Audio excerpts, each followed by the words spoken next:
Coming up, the Bush Foundation is giving away $100 million in an effort to close the racial wealth gap. Plus, the Alaska Federation of Natives meets this week. I'm Malia Chavez. Join us for those interviews plus headlines from Indian Country today.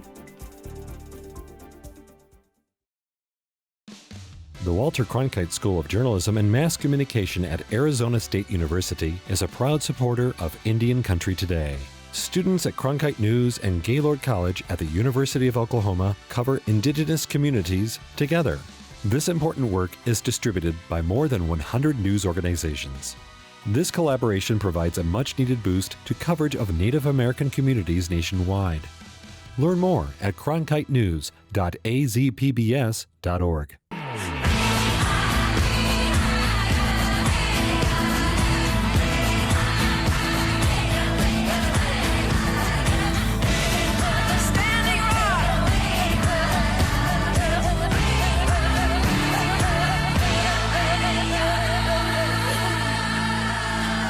This is Indian Country Today.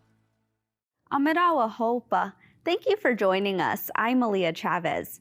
Following up with our coverage on redistricting, tribal leaders in New Mexico are weighing their options after a legislative body moved forward with a map they did not approve of. On Sunday, New Mexico's Senate Judiciary Committee voted to approve a map consisting of district lines for the state Senate, but it wasn't the one tribal nations wanted.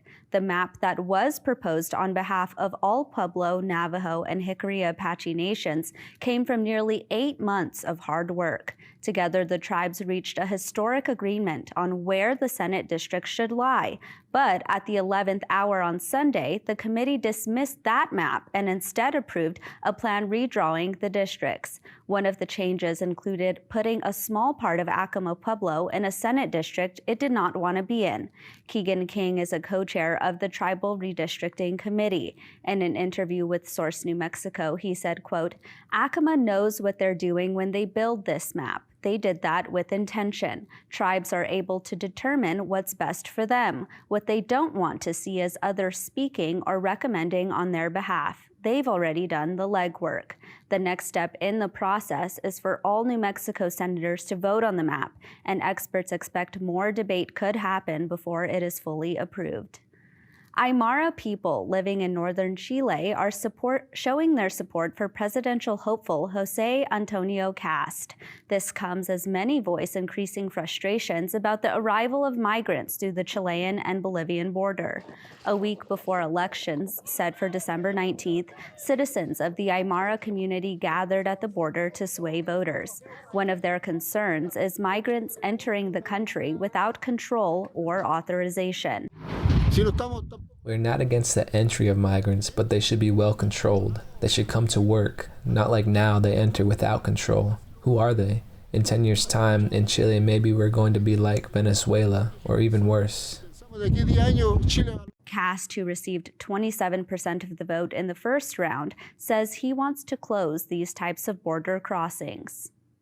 Affordable housing for Indigenous families in Chicago just became more attainable. A new development will be available for Indigenous people and their families where Irving and Albany Park meet. The housing will be close to high-traffic areas like the city's American Indian Center and the American Indian Health Services of Chicago. A study by the University of Illinois Chicago showed 3 out of 5 Indigenous households are renters, and more than half of them are rent-burdened. In Seattle, 2 artists are facing federal charges for faking their Native heritage. The U.S. Attorney's Office said last week Louis Anthony Rath falsely claimed to be a citizen of the San Carlos Apache tribe. Jerry Chris Van Dyke falsely claimed citizenship in the Nez Perce tribe.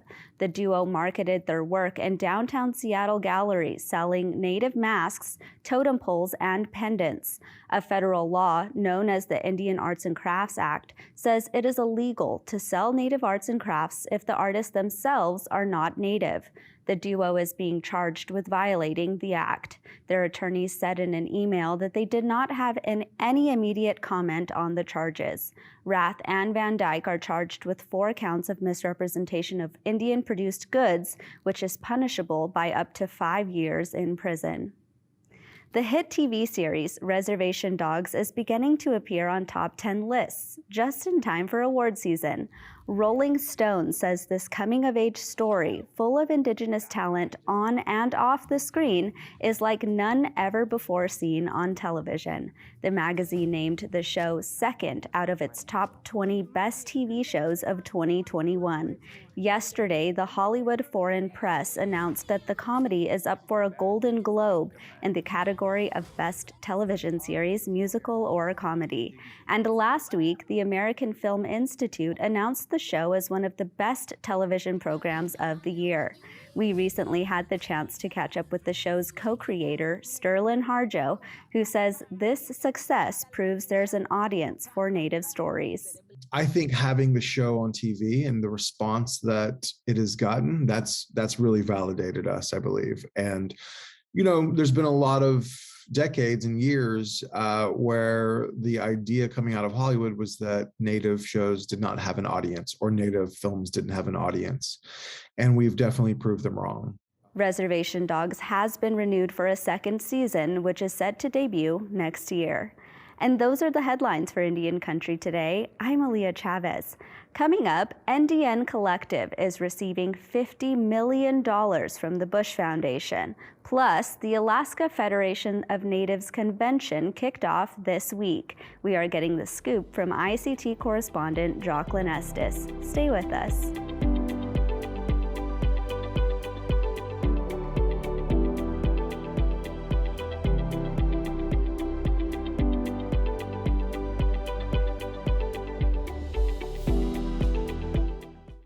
$50 million. That's how much money Indigenous-led nonprofit NDN Collective has been awarded. The Bush Foundation announced today that this initiative will work to close the racial wealth gap. Their idea is to supply community trust funds in the amount of $100 million to Native and Black communities. ICT correspondent Marionette Pember spoke with leaders from NDN Collective to learn about what they plan to do with this money. Let's take a look. We have a lot of strategic organizational partners, of course, and they will be included.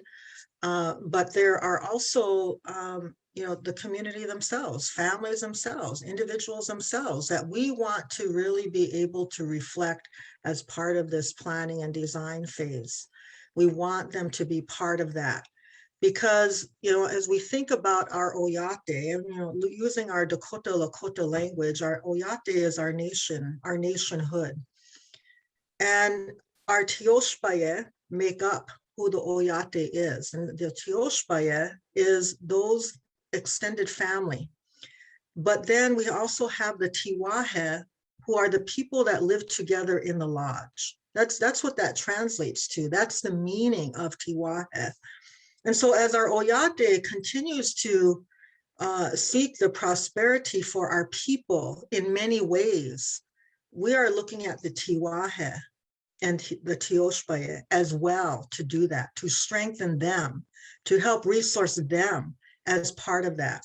And we're also going to be looking at, wealth beyond just the monetary financial definitions of wealth, because those are colonial definitions. And, we're not ignorant to the fact that, financial wealth is very important and financial resources are important to being able to do the kinds of things that we want to do as communities and as families. But there's other aspects of that we also want to include. There's spiritual aspects of that. There's cultural aspects to that. There's health and wellness aspects of that. And those are the kinds of things that we want to look at as well as part of that wealth definition. Gabby, can you, just so I'm sure, can you explain again the definition of the words Teoshpia? I'm pronouncing it incorrectly. I'm Ojibwe. I'm sorry. Can you explain again, say this version and give me the definitions again, please? So in our Dakota language, Lakota language, it's Tiwahe literally means the people that live together in the lodge. Teoshpaye literally translate to the people that cook together, that make things together. That's our extended family. In short, it would be called extended family. And then our Oyate is the nation. So our Oyate, the leadership of our Oyate oftentimes are elected tribal officials. They are often the preeminent authorities in our tribal communities, our reservation territories. That is the Oyate, but there's also other leadership. There's cultural leadership, there's spiritual leadership, there's other leadership within those communities. And so we want to include all of that as part of the planning that we will do related to this. Can you talk a little bit again about, I saw you sort of interrupted you, but again, about the kinds of wealth beyond monetary wealth that we will be talking about the Bush Foundation grant enriching? So of course, Euro-American, ideals of what financial wealth is, we all contend with that on a daily basis. We challenge that on a daily basis, that kind of financial wealth hoarding, the sickness, as we often call it. And of course, there are aspects of that are necessary to be able to resource the kinds of things that our nation may want to do, our families may want to do. But there are other definitions of wealth that I think we as Indigenous people value the most. The health and wellness of our families, of our communities, that is wealth. What is our spiritual connections to land, our kinship to land, that is wealth. There are other aspects to wealth that we want to make sure is part of this endeavor. But I'll quit living up to my name here and let others weigh in on this too. I was wondering if someone could give me an example, I think that would really speak to that, like alternative wealth, as it were. In English, it's not really a very good way for explaining it. But if somebody could give me an example that would really speak to that, like what potentially, I know you don't want to nail down exactly what you're going to do yet, but you could just maybe give me a potential example. Here's some example. I think, for example, like language. All right, society, a mainstream American capitalistic society, it would tell, if capitalism was speaking right now, it would say, your language is not going to help you in this world. Give it up. Straight up. It's not going to help you in the capitalistic world. It's not going to help you. It's not going to help you get a job unless you're, one of these very few sought after people working at a language immersion school or something. It's not going to provide for you. Those days are over. Less than 12% of your people speak the language. It's not even, so capitalistic society would tell you, well, that's not worth anything. Yet language in our indigenous ways, in our Lakota ways, it's where so much of the knowledge of our culture lives. You can't interpret the same things in English as you can in our language. And so an investment into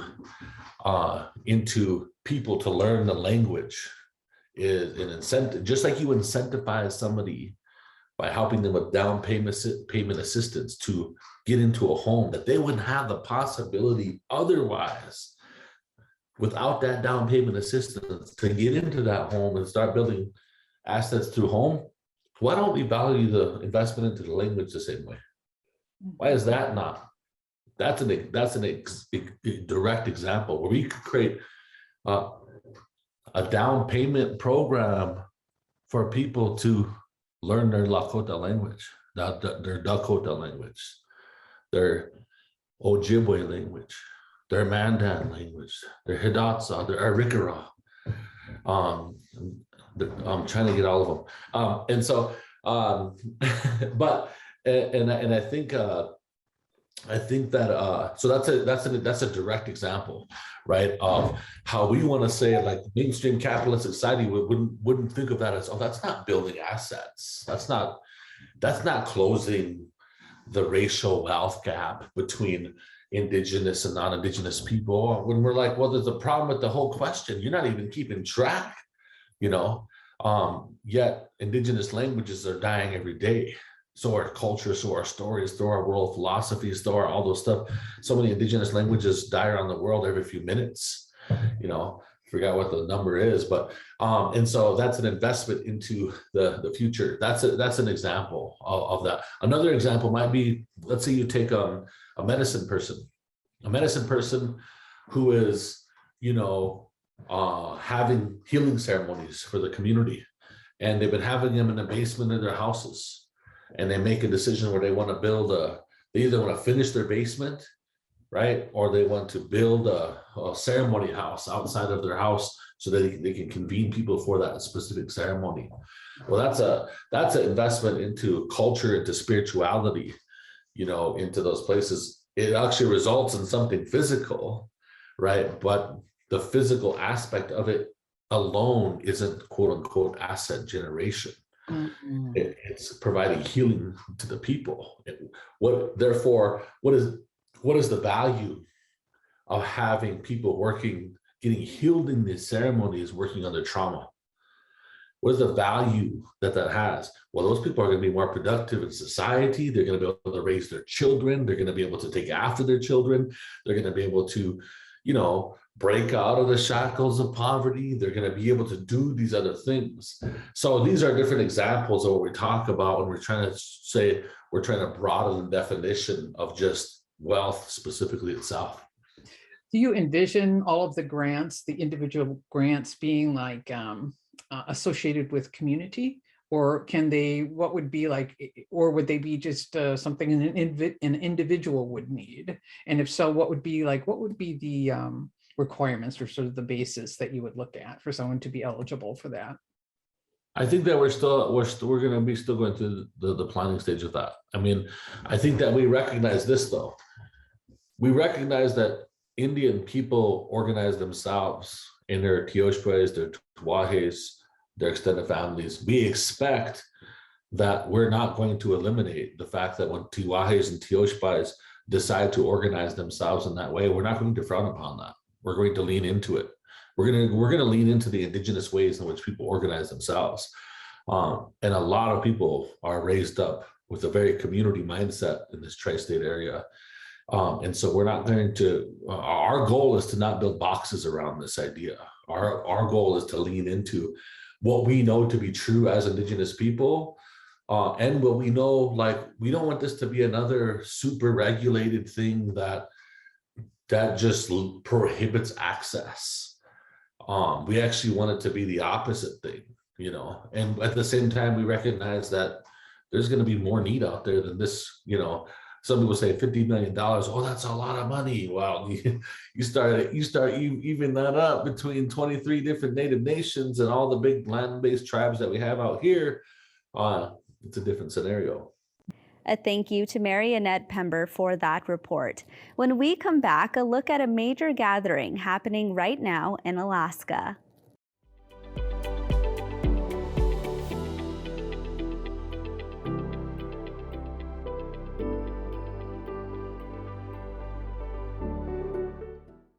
The convention of the Alaska Federation of Natives started Monday with a jam-packed agenda.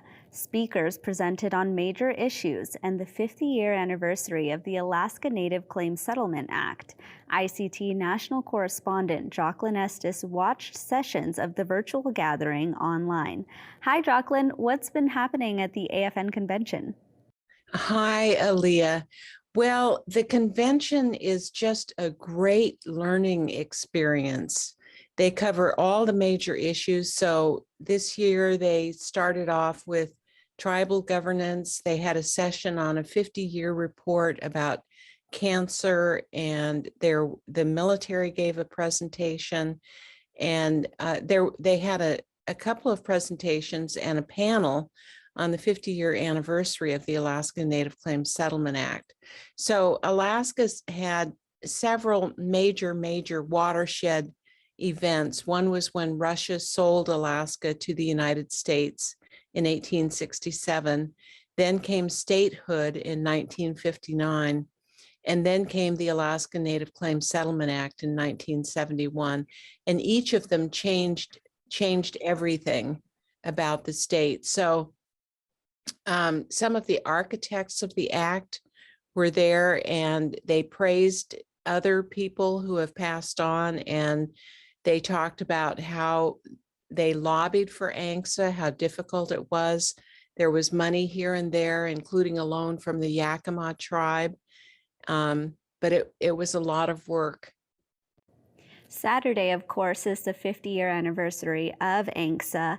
Tell us why ANCSA is so important, and can you sort of characterize how big of a deal it is at this year's AFN convention? Is that sort of a backdrop of all of the speakers, and can you tell us more about that? So one of the speakers said it's better to be lucky than smart. And Alaska Natives were really lucky because oil was discovered just as land claims were getting started. And the Statehood Act basically allocated about 10% of the land in the state to the state, despite Aboriginal title to the land. Everybody was ignoring that, and they would have kept ignoring it, except oil was discovered. And the oil companies wanted to get the oil to market. So they knew they had to build a pipeline. And the only way they could do that was to get clear title to native land. So, and they would have bulldozed right on, except Secretary of Interior Stuart Udall imposed a land freeze and basically said, we're not going to transfer title to land to the state anymore until you resolve land claims. So then what ANCSA did is it transferred title to 44 million acres and almost $1 billion to Native for-profit corporations. And those corporations have become some of the biggest businesses in Alaska. I mean, I think a couple of years ago, something like 18 out of Alaska's 20 top businesses were all Native corporations. So it's been a really big deal. And how much of the conversation has revolved around the future of ANCSA? I know that Indian Country Today's coverage on ANCSA has been about the future, but at AFN specifically, how much of the conversation has been about the future? Well, there's still another day, but so far what people talked about on that panel was that there's unfinished business with the Alaska Native Claims Settlement Act.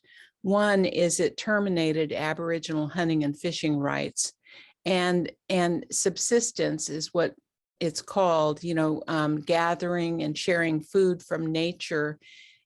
Subsistence is an absolute cornerstone of Alaska Native cultures, and it's an economic necessity. So when that panel of elders talked about ANCSA, they had a message for young people, and they said it different ways and several times. Protect the land for subsistence. The land is your strongest tie to culture, your cultural heritage. I actually want to bring up an earlier point that you had, which was that there was a panel on the military. Tell us more about that. Well, all the branches of the military were represented in this panel, and they talked about what's happening in the Arctic. Because of climate change, the Arctic is warming up at, I think, 2 or 3 times the pace is in the lower 48.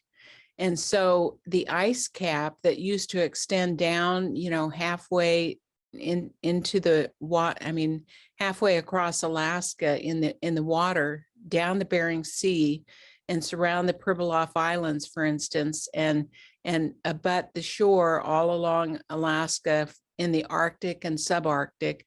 All of that is gone now. And so it's opened up parts of the Bering Sea and parts of the Arctic Ocean for development. And nations around the world are looking at this new land that's going to be accessible. It's increasingly accessible. And they're thinking about how they're going to drill for oil and go mining for minerals and go fishing. And so Russia in particular is building military posts and facilities all along their North Shore. And they've been having flyovers where Russian jets come into Alaska and Canadian airspace. And so the military talked about the geostrategic importance of Alaska and how the dynamics are changing both here and in the South Pacific. And is that something that Alaska Native leaders agree with? What is their reaction to that?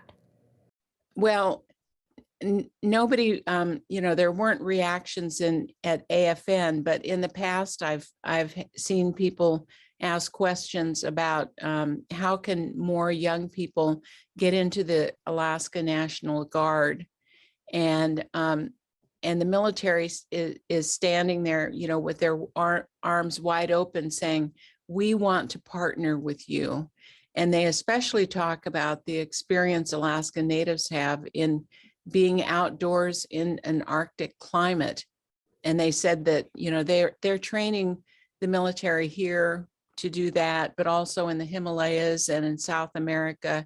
And so cold weather operations are a priority for the military right now. Jacqueline Estes, thank you so much. My pleasure. And that's a slice of our Indigenous world. Thank you for watching. For all the latest news, go to IndianCountryToday.com. I'm Aaliyah Chavez. Sometimes you got to take a stand just because you know you can. Oh, you got to run, you got to run.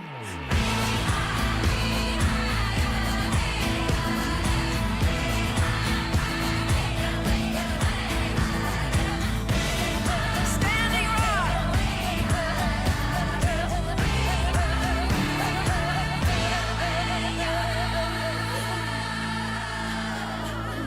This is Indian Country Today.